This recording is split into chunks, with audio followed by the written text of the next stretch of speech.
So I just wanted to talk about protecting business assets, and this is really important when you get a business that's starting to scale and grow, because most business owners, I think, know the differences between being a sole trader or a partnership or a private limited company and the benefits of having limited liability. And that's not what this video is going to cover here. But the problem I see with most businesses is that generally they just put everything in one business, in one limited company. So I'll break that down into component parts. You have your customers. So the limited company generates sales and all the revenues from those sales go into that company. You have all of your intellectual property. So any trademarks, brands, logos, know-how, processes, again, all in one company.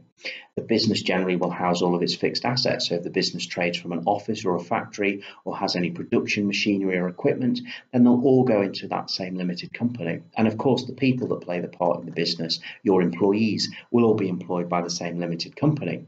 Now, the problem with this legal structure is that if you ever get sued by a customer or a member of staff, your fixed assets and all your IP are at risk. Yes, you might have insurance, but you can't always rely upon that. So in a business that was really truly ready to scale and grow, I would structure a business using a collection of companies. So not a group. They'll all be independent of each other, because if they're a group, you don't gain the same asset protection of what I'm going to outline here. So if you owned 100% of your current company, you will set up a series of companies to house the component parts, and you'll own 100% of each of those companies.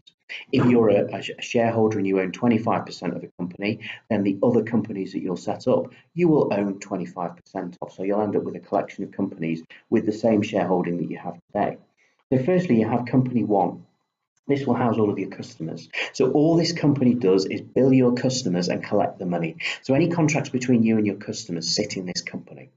Company two will then house all of your intellectual property, so your brand, your logos, your processes, your know-how.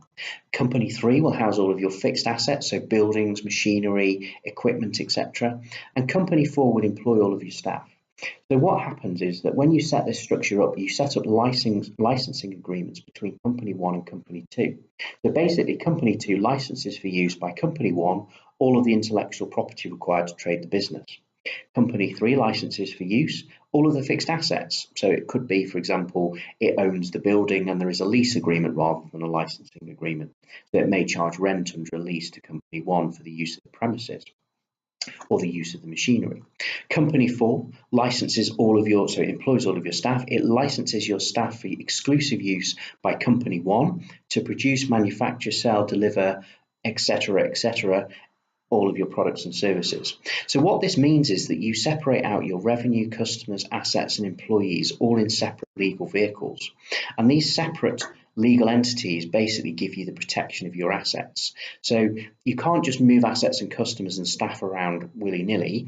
You have to do it in the right way and follow certain rules and regulations and laws to make sure that you do it in the most compliant way, of course. But just consider, and what we're not going to cover in this video is the legal requirements of being able to do that. But it basically is a way of protecting your assets from the areas of the business that could potentially cause you problems at any point in the future.